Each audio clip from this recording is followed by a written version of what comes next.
So, if you've been following along on this channel, then you know that my plan was to try to retire within like 2 years, maybe. I thought I had retired, but then COVID hit, and I ended up stuck here in the USA instead of back in Thailand, which I think turned out for the better because, I stayed at my job at the space agency and have been able to try to save money. I was planning on going to Thailand with nothing. Just trying to eke out an existence. And some of you are like, well, how could you go to Thailand with like pretty much nothing? Well, I get the VA disability, which isn't a lot, but it may be enough to live off in Thailand. And I wouldn't be rich or anything, but it would be enough money to live. Because the Thai baht right now is like more than 30 bahts per dollar. It's like multiplying your dollar by 30 times. So I'd be like 30 times richer in Thailand than I am in America on the same amount of money. So the plan had been to move to Thailand and just live a simple life, like maybe in a little village somewhere, semi off-grid, or maybe live in a city somewhere, a small city on-grid, and have all the modern conveniences and, in an affordable situation. But COVID cut all that away. And then the other complication was, I'm an American right now. I don't know if they'll let me get my Thai status back. Officially Thailand doesn't allow dual citizenship. The United States does, but Thailand doesn't. But supposedly a lot of people are dual citizens, so they keep their old citizenship and also get a Thai citizenship. Now, I was a Thai citizen, but got American citizenship like in the 80s. It was in the 80s. So I would, to live in Thailand like permanently, you have to be a Thai citizen. Otherwise, you can only stay there temporarily. I think it's like, I don't know if it's like 60 days, and then you can extend it to 90 days, and then you have to leave. And the complication occurs because if I were to stay there and they gave me my Thai citizenship, my wife, she's not Thai. That becomes a problem. So anyhow, long story short, with COVID and everything, my plan shifted to retiring in the USA and then traveling to Thailand, every year or two, and staying there for anywhere from staying overseas, like anywhere from 3 to 6 months, just traveling throughout Thailand, throughout Southeast Asia, and then if we save enough money to maybe travel in Europe. That was the goal. The problem with having a goal is you have to reach certain milestones. You have to reach certain points, because you have a long-range goal that you're trying to achieve, and it might be something kind of hard to do, like trying to retire and be able to travel with virtually no real savings or anything, because, I just came out of homelessness and am in process of trying to rebuild my life back to have some safety net with money for retirement, because my body's falling apart, I'm getting older, and my health is basically woo. It's like when you're under 40. For those of you who are younger watching this, when you're under 40, you need to live your life, man. You need to do all the stuff you dream of, like climbing mountains, hiking, and traveling the world and all that. Because once you hit that 45-year-old threshold, your body really does take a dive. I mean, it's like exponentially falling apart.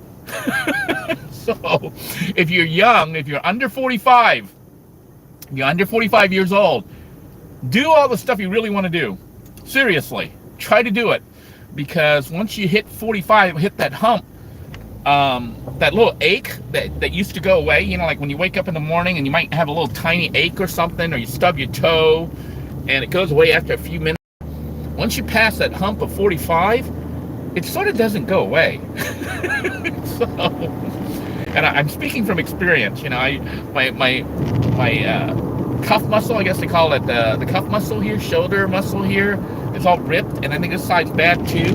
Probably for my job, you know, I carry a lot of heavy stuff up and down stairs, water jugs basically. I think they're like 50 pounds. I carry them up several flights of stairs. But long story short, I'm falling apart.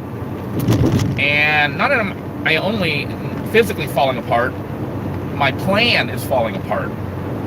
So the hope had been that I would continue to work, you know, in my job with the space agency, and not only save money, I had to build that money up. I have to increase the amount of money I was taking in, because I don't have 10, 20 years to save up money to retire in the lifestyle that I want, which is traveling the world, not worried about money, you know, basically not having to work.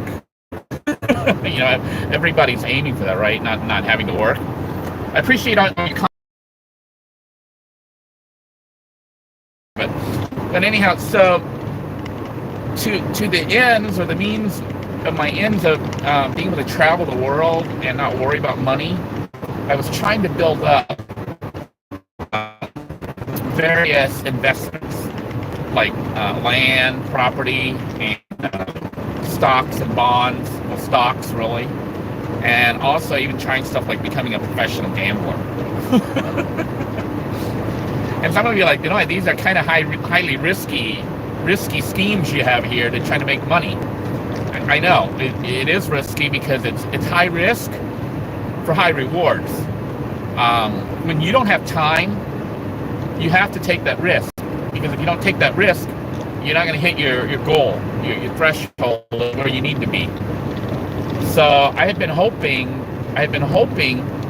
to be able to multiply my money, you know, the money that I'm earning, by not just saving it, but investing it and growing it exponentially. But anyone who's alive right now knows that the economy, the U.S. economy, and I think the whole world economy is tanking right now. And when the economy is tanking, the stock market contracts, you know, it starts to fall because people take their money out. They lose confidence in the stock market. They lose confidence in growth. They you know, everyone's trying to just save what little money they have. Meanwhile, inflation is kind of going rampant. So you got two things working together to amplify or exponentially make the situation worse. One, you've got rampant inflation causing the price of everything to go up about 2 or 3 or 4 times. You know, things that used to cost $1 are now about $3 or $4. Like eggs, you know, getting a dozen eggs used to be, in my area, it used to be like 78 cents for a dozen eggs. Now that same dozen egg is like, I think about $2.78, $3.50 for the same 12 eggs. And that was within a span of 2 years, you know, since COVID hit. You know, they keep saying it's like due to supply issues, but I don't think so. I think it's just, some of it might be due to supply issues, but I think a lot of it's due to corporate greed.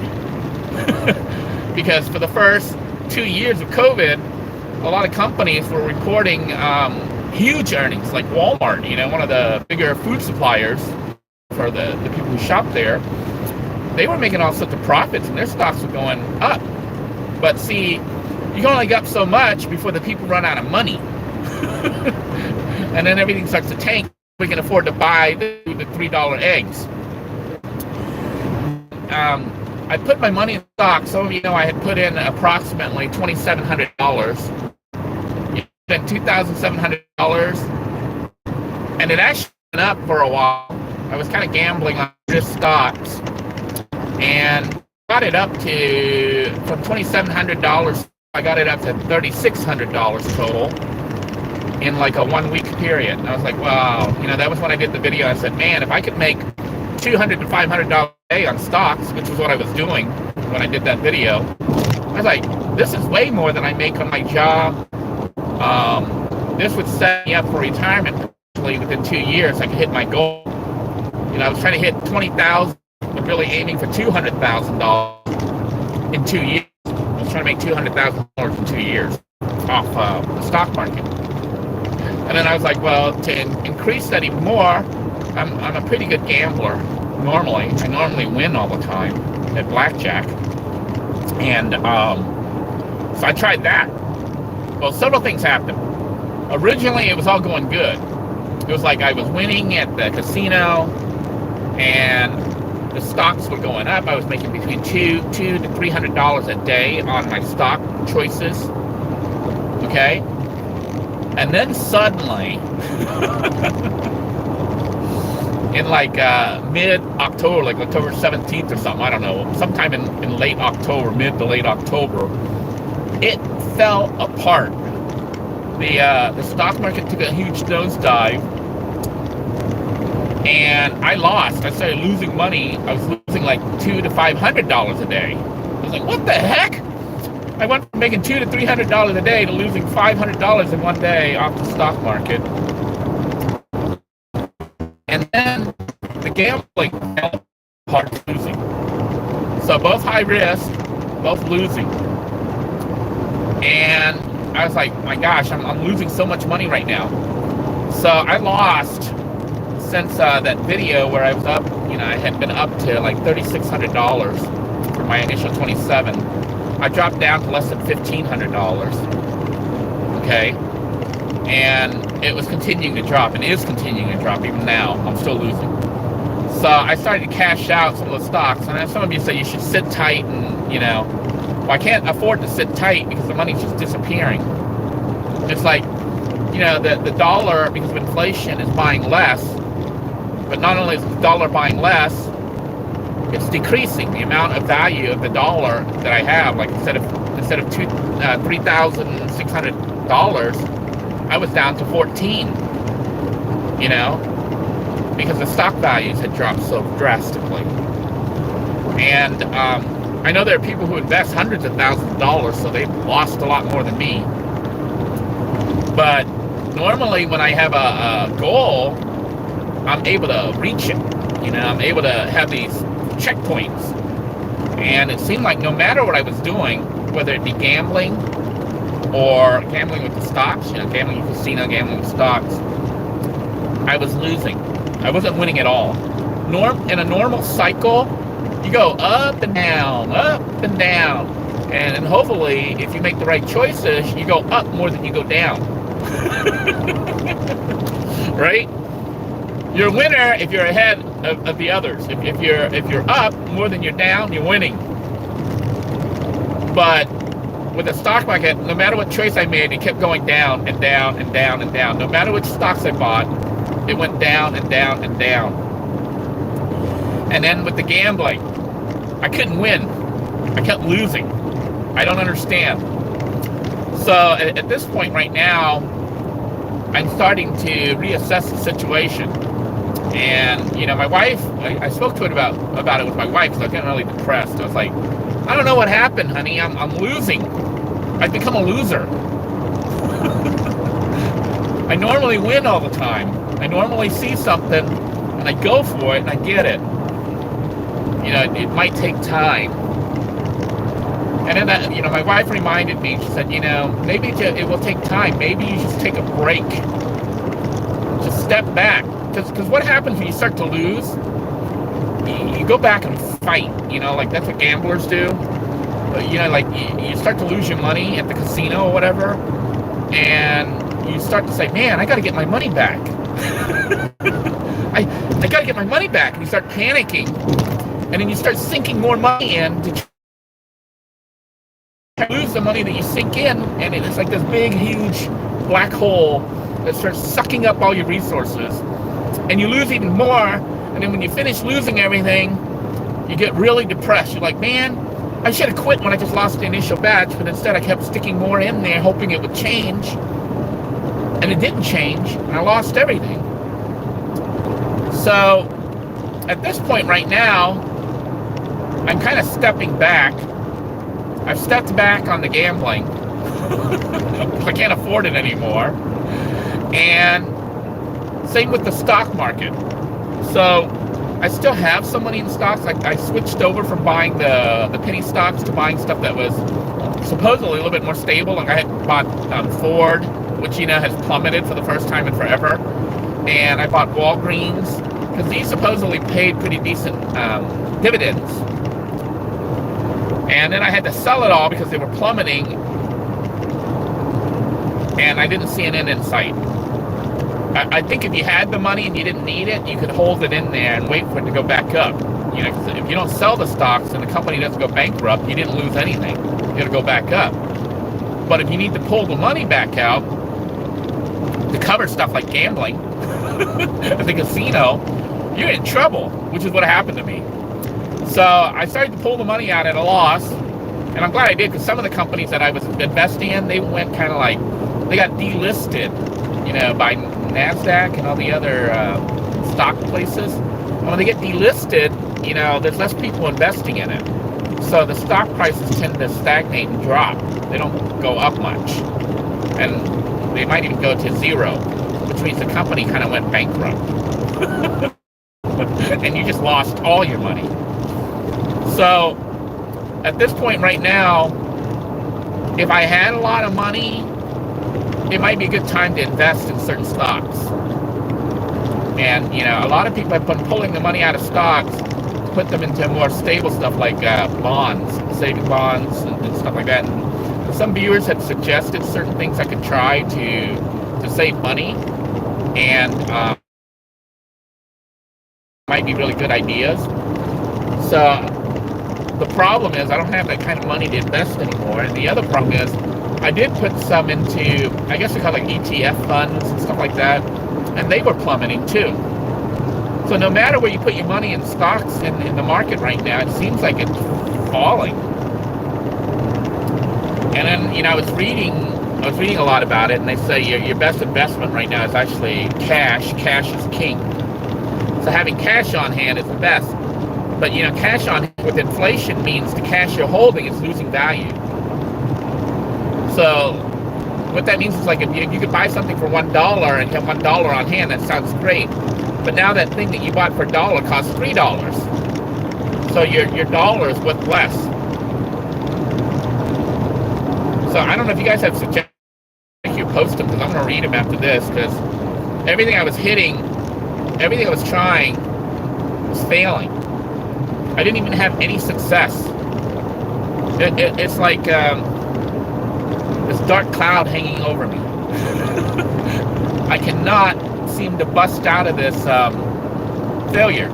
And I was looking at failure. I was looking at videos on YouTube about failure, and they say you can get into the situation we have it's called like learned. What's it called? Learned helplessness. You can get what's called learned helplessness. That's where you stop trying. So they had an experiment where they had a classroom full of college kids, and they gave them a test where they had a sheet of paper with like 3 words on them, or 3 letters, or 3 words, and you had to rearrange them to make different words. Okay? Like, for example, the first word was bat, B-A-T. And you had to, rearrange that to make another word, which a lot of people would have made T-A-B, tab, right? So they did that, and what they did until the students was on one side, they had B-A-T, okay? On the other side, they had something like S-C-K or something like that, or S-E-K, which you couldn't make any words out of. So one side had a bunch of letters that could not be used to make another word. They could only make one word. They couldn't make another word out of it. And then the other side had words that would be easy to rearrange into another word. So they kept asking, after the first one, the right side of the room all raised their hand and said they got it done within like 1 minute. The left side was sitting there and they couldn't do it, so their hands didn't go up. Then they did the second one. They did a second one, and The second word had more letters. It had like 5 letters, and of course it was the same situation. On the right side of the room, they made it so that it could, it was possible to rearrange it to make another word. But on the left side, no matter how you rearranged it, you couldn't make another word out of it. And of course, the right side within 1 or 2 minutes had their hands up, and the left side were starting to feel pretty stupid. They were like, how can these people do it so fast? How can these people succeed when I'm struggling and I don't have any solutions? How are they doing it? How am I such an idiot? And by the 3rd time they did it, the right side continued to work on it, and it was more letters and it was harder, and they were able to do it. The left side didn't even try anymore. They just gave up. They looked at the right side. Always those people on the right side raised their hands. Well, it wasn't just right side, left side, but they had the room split, because otherwise it'd be too easy to see.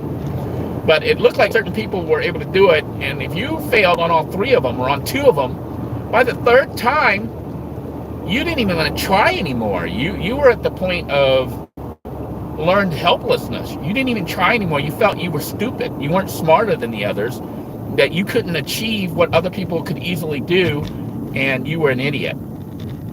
And that's an important lesson to learn, not only if you're a teacher and teaching other people, but it's an important lesson to learn about yourself in life, that not everyone is dealt the same cards. Some people are successful simply because they got dealt better cards. Some people say, well, I've always been successful because of this, and because I'm a smart person. I know how to invest, I know how to do all this stuff, so that's how I'm successful. But the reality could be that they were dealt better cards than the other person who is struggling. So just something to keep in mind. If you're like me, don't give up. I intend to come back. My wife told me, maybe you should just take a break and come back another day. Come back after a while. Take a break from it, recoup, rebuild your positive energy, rebuild your confidence, and then try it again. Don't give up. So if there's any message in all this, you're watching at my lowest point. Well, not my lowest. My lowest would be homeless. So at least I'm up on that. I'm not homeless right now, and I'm able to afford, my living expenses.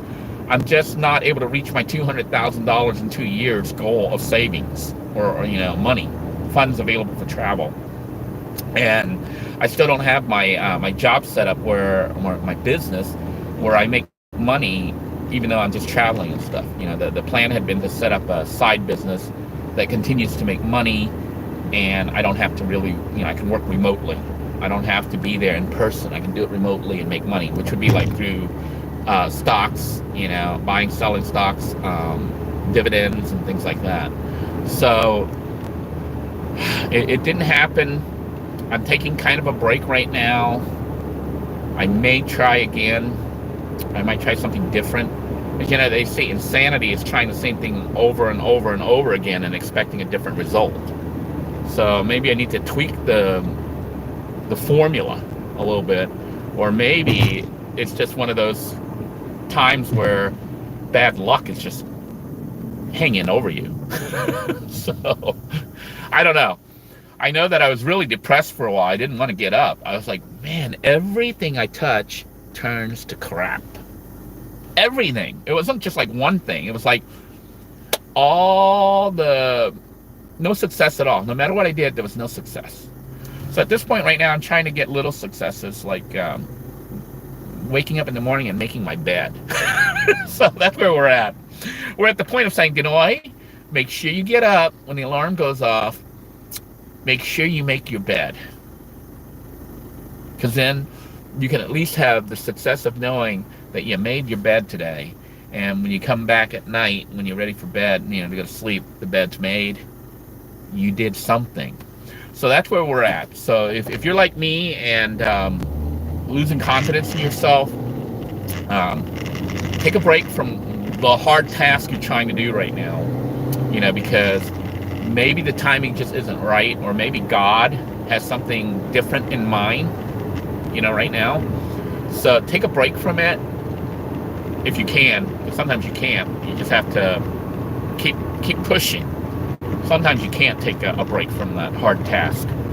But if you can take a break from that hard task, it might be a good idea to just step back a little bit and try to do stuff that you can do, like fold your clothes, do your laundry, wake up, make your bed. Try to do little things, not fail. I think it's or folding your clothes. And if you can succeed in that, and I know it seems like nothing to a lot of people, but it is something, because there are people so depressed, they don't even want to get up out of bed. They stay in bed all day long. They sleep all night, all day. And when they do get up, they don't make the bed. They don't do laundry. They don't take baths. They don't take care of themselves. So if you're in a situation like that where you're getting depressed because of failure after failure after failure, remember, it's a learned response. Not everyone is dealt with the same hand, so even though other people around you might look like they're successful at it, whereas you seem to suck, you seem to be a failure, they might have certain things going for them that you don't. And things change. Things change. So if you stick it, I say don't give on it. Whether it be a task or life, don't give up. Just take a break if you can, and then try again later when you have more energy and more success. Because if you start doing the little things, like folding your clothes, doing laundry, making your bed, waking up on time, staying up instead of sleeping all day, little goals that you can achieve, maybe you could learn success instead of learning helplessness. So good luck, everybody. I hope that you guys found this information useful. It is something I'm putting into effect in my own life. So at this point right now, I'm just so proud I woke up this morning and I made my bed. Until next time, everyone, take care. God bless you all. Stay safe. Bye-bye now.